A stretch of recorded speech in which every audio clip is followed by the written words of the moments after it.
fun people, ever since the curse foretold by the Manticore was unleashed, I've wondered where it came from. In a world where most magic seemed to reveal the goodness within our noble heroes, who could cast dark magic such as this? Well, today we're going to attempt to uncover that answer. So welcome all of you travelers to Wotso Videos. I'm Isaac Carlson, and if you'd like to hear many more theories from me on the wonderful stories from Disney and Pixar, then make sure to subscribe. It's a curse. Now, when I first began questioning who could have summoned this dark magic, of course, I turned to the descriptions on its origins that were spoken in Onward, but I kind of came up short. What we really only knew was that this guardian curse was designed to form a mighty beast that would battle all who stood against it from returning the Phoenix Gem to its home.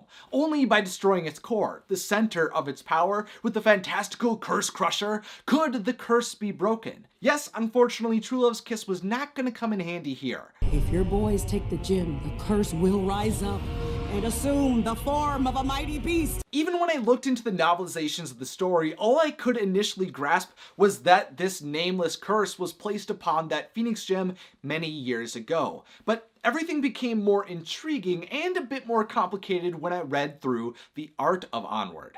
First, I learned originally Ian and Barley were meant to fight an actual phoenix to complete their quest. There was going to be a massive golden bird who looks like a pretty malevolent and charismatic being, which I would have loved to see. I want more classic villains. But of course, we know that the idea of a phoenix was changed, first into a dragon, and then finally into a curse that would construct a monster. This was done so the fight for the Phoenix Gem could occur in a place that was more intimate for the characters.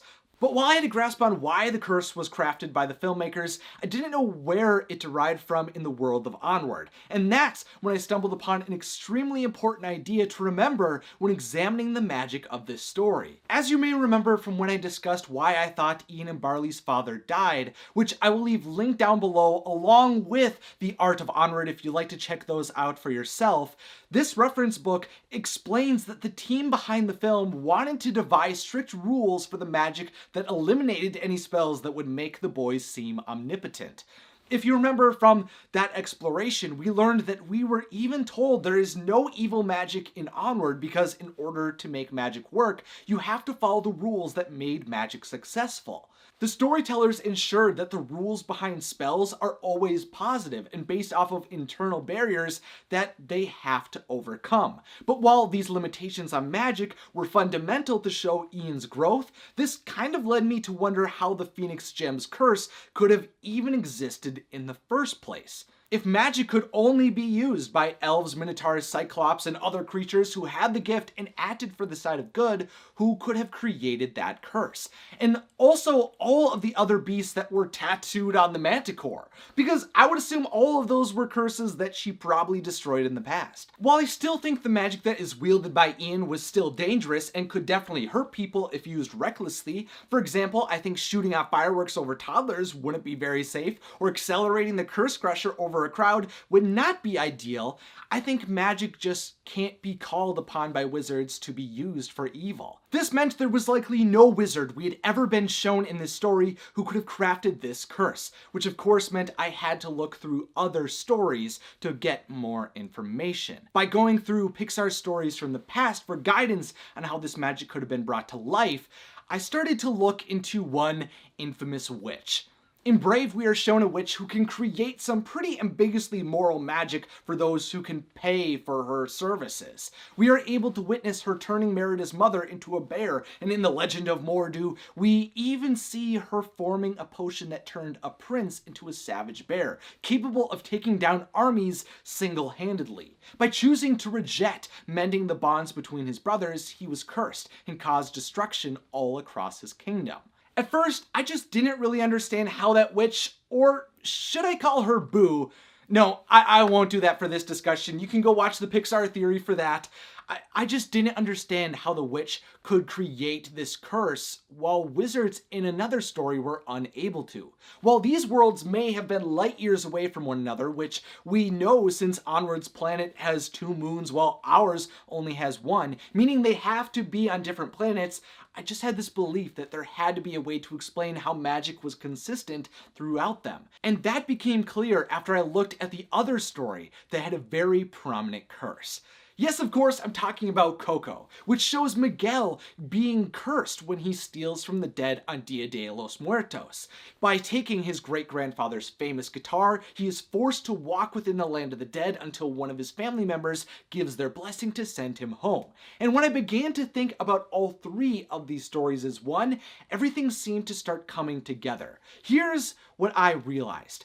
In a lot of ways, Barley grabbing the Phoenix Gem seemed a lot like Miguel taking the guitar. In both cases, these characters stole an item that magically connected the dead to the living, and resulted in an unexplained curse being summoned as a result. And more generally, this seemed to be what happened to Mordu as well. By making the decision to cause death, like Mordu, wrong the dead, like Miguel, or take a gem that can cheat death, like Barley, these characters had magical curses change their lives. In each of these cases, we are also repeatedly shown the color orange, which I think truly shows that all of these curses are bound together. When Mordu takes over his kingdom, he is surrounded by orange flames. When Miguel becomes a spirit, he glows orange and must follow the marigold petals to the land of the dead. And Barley takes the orange Phoenix Gem.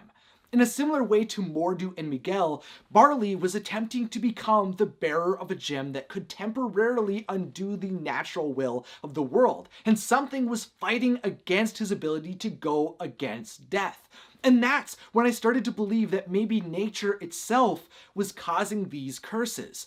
Now sure, Mordu's potion was given to him by a witch, but I don't think that's the true reason he was cursed. Remember, Merida's mother could have suffered the same fate as Mordu, but because of the decisions made by Merida and Mordu, each of those spells caused different outcomes.